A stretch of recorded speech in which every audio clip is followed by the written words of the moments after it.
Tell me about your vision and all these 5 books, and I'm sure more to come. Thank you.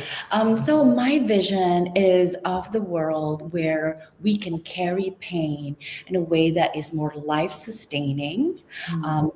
that feels more nourishing for us, right? It also means that we need not just ourselves making the transformation, not just our society or the collective or the community making that transformation, but also for as long as we have government, we also want programs Yeah. and policies that would help us carry that pain that makes us feel supported. Yes. Because if we have to go and get surgery, and all I can think about is, can I afford that? What's the deductible? Like, what's this? Like, that costs more pain than, kind of like makes me feel supported versus like, don't you worry. That surgery, I don't have to figure out what's the insurance code, or the billing code for that.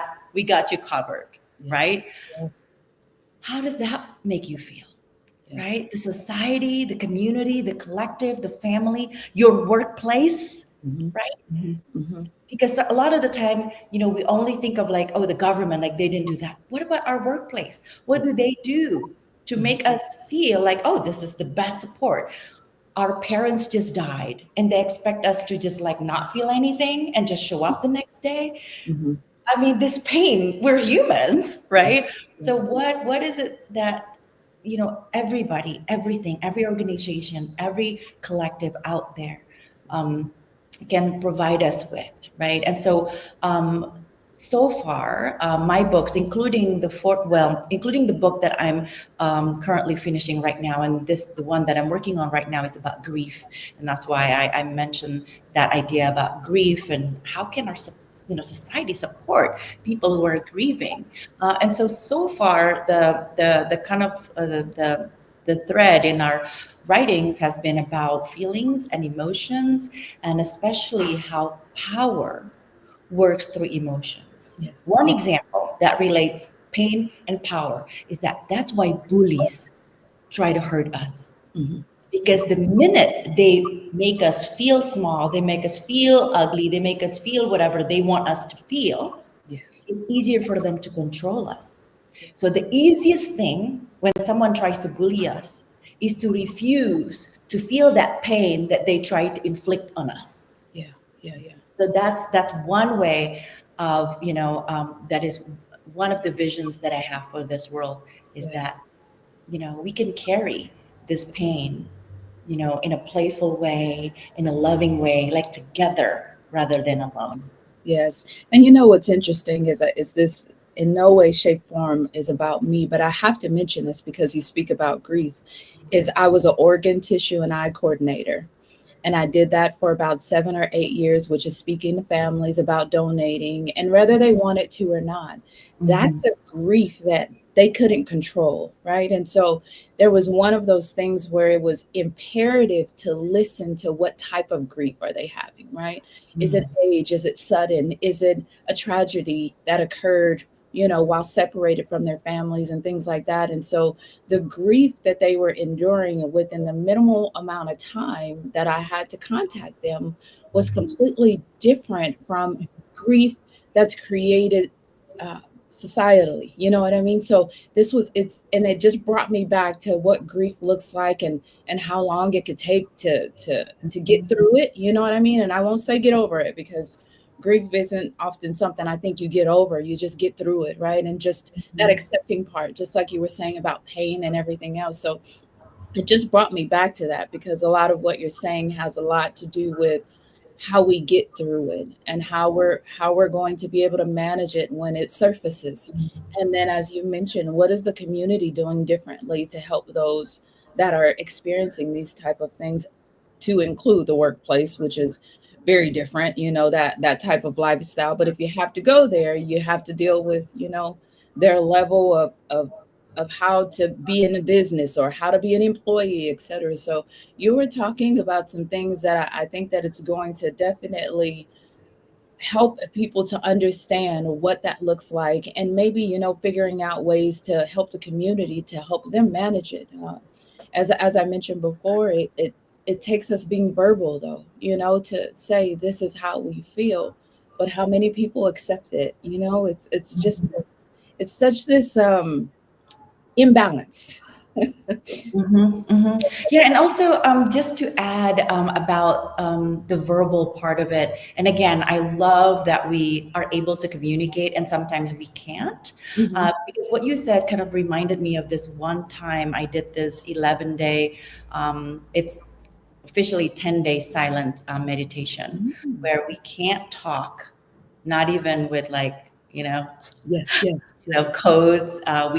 We weren't able to bring our books or anything like that. um, but what I noticed was that we learned each other's kind of likes, dislikes, behaviors just by observing them in the silence, and I Hmm. thought that was so powerful Yeah, because when you talk about grief, and again, grief is a form of pain, right? And what I sort of propose and invite the readers or listeners to do is to be playful and curious about their grief or about their pain, but also about each other's grief or pain. Because a lot of the times, and for this book I'm working on right now, I interviewed people, and they were saying that they stop having friends actually. yeah, Right? Because friends, obviously, there were close friends who were there and support, or family members, but suddenly they stop receiving invitations for dinner parties and things like that.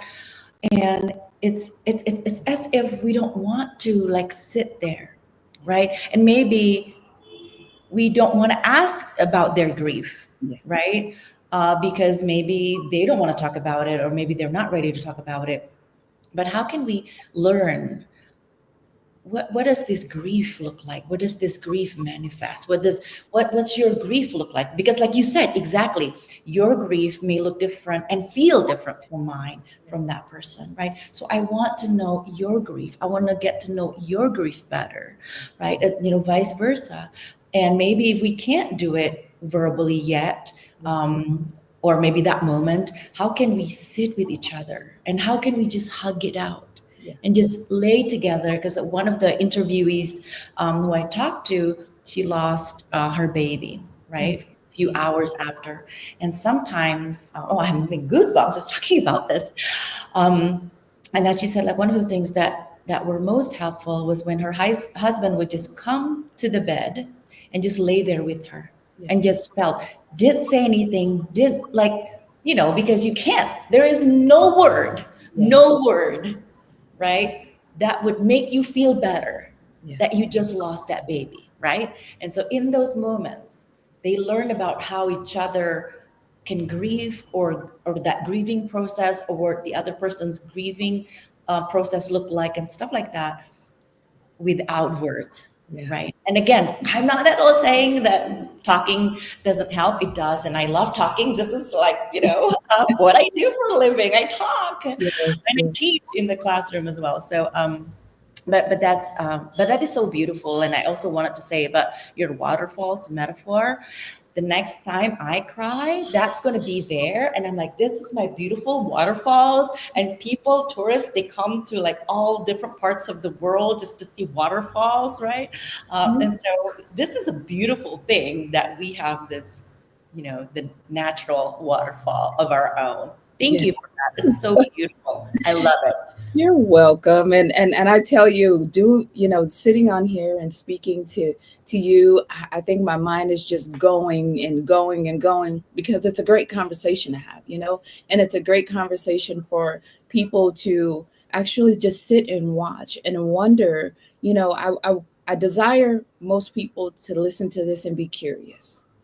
What more can I do? What is it that IU is saying that I haven't yet even addressed or even thought about, and then what? She has 5 books. Let me get one of those because I don't think anyone is.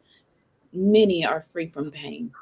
That's I don't know if that's a freedom or a joy that we get to have very often. Even though it may not be created by ourselves. And there was one thing that you said, and it's a word that always sticks with me too, is silence. Mhm. Silence can sometimes be so loud. It could be so loud, and as you mentioned and said the story about the lady that lost her baby and her husband, that speaks volumes without words completely. You know, sometimes we just need to be held. Don't ask me. Not today. Not right now. We'll talk about it when we're ready. So I definitely get and understand that it is sometimes okay to just sit in silence, love and care for individuals, and then learn accordingly. So I completely understand that. And there's one question that I have remaining, and with everything that you do, to include your you being a doctor, the books you've written, what are the greatest joys of what you do? Oh, one of the things that bring me joy is, oh my gosh, there are like so many. And I think that what are, so thank you for allowing me to like answer more than one. One of them is obviously when I have a student in the past who email me years later and Mhm. say, there's like this thing that you said. Now I work as this. Now this is what I'm doing to change the world, right? Or this is how that class really shifted my life, right? And so these are the joys of like what I do, which is teaching and of writing books, or somebody out of nowhere would email me and said, I read this book and it really touched me, and things like that. So that is one of my greatest joys, is hearing that there is something that I did, the little tiny thing that I did, could really help people live their life in a better way, that they could really enjoy their life. That's one thing. The other thing that I love doing, and I am in Colombia right now, is traveling. Because traveling, and again, I'm not saying that everybody should travel, because I understand that traveling is a privilege, especially post COVID, because everything, like all the prices went up, significantly. But what I learned, and again, if you can't, travel out of the country, maybe out of the city, maybe out of the state, or whatever that um, is to create what I call in my book, in my latest book, this what I call as feminist enchantment, right? This feeling that you're enchanted with the world, right? And for some reasons, in that moment, you feel you're connected with your own erotic self. And here I use the word erotic, not just like in that limited notion of sexuality at all, but erotic is the life force. And I'm quoting Audre Lorde, this is not my own word. But this idea that when you're connected with yourself, you can feel more pain, yes, but you can feel more joy, you can feel everything more, more, more. And then you have that fuel, because remember, when bullies or when power whatever try to like put you down, that part of erotic actually brings you up. It makes you want to do things. That's why I'm here or there, or whatever, is because I need to feel inspired to write, Yeah. right? Or do whatever. I'm a writer, but other people, I don't know, whatever they want to do with their life. It's that inspiration. It's doing whatever you do, raising kids. But how can you raise kids in that way that you feel excited, inspired to do that, right? And for me, that is traveling. I get to see different things. I get to be enchanted by the views, the beauty, whatever that I see, that really shifted how I see the world. And because she see things differently, then I write this book. Thank you for being here today. I'm really happy that you tuned in to Vision Pros Live. I'm looking forward to seeing your reactions as these episodes continue to move forward. This is going to get more and more fun. We'll have more and more engagement as well. We'll invite people to participate in the show. And thank you for giving us your time and attention. Have an excellent time building out your vision and becoming a Vision Pro yourself.